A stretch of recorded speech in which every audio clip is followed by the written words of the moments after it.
At para naman sa ating huling balita, napasakamay na ng pulisya ang nakatalang top 7 regional most wanted person na may kasong murder sa Lanao del Sur. Alamin ang buong detalye ng balita kay Patrolwoman Maricris Algabre. Timbog ang top 7 regional most wanted person sa kasong murder sa Barangay Basak, Malutlot, Marawi City, Lanao del Sur nito lamang ika-15 ng Agosto taong kasalukuyan. Kinilala ni Police Lieutenant Colonel Ariel T. Huesca, Regional Chief ng Criminal Investigation and Detection Group Regional Field Unit Bar, ang suspect na si Alias Oteng, 30 anyos na residente ng naturang lugar.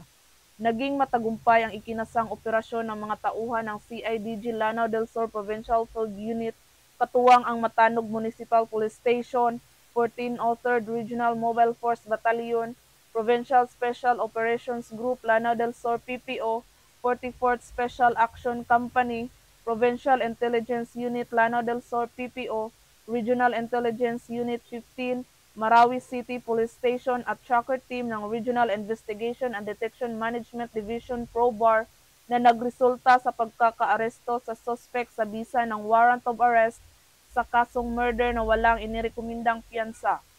Ang suspect ay itinalaga bilang top 7 regional most wanted person ng PROBAR, top 5 provincial most wanted person ng Lanao del Sur Police Provincial Office at top 2 municipal most wanted person ng Matanog Municipal Police Station. Samantala, ang naarestong suspect ay nasa kustudiya ng CIDG Lanao del Sur Provincial Field Unit para sa dokumentasyon at tamang disposisyon.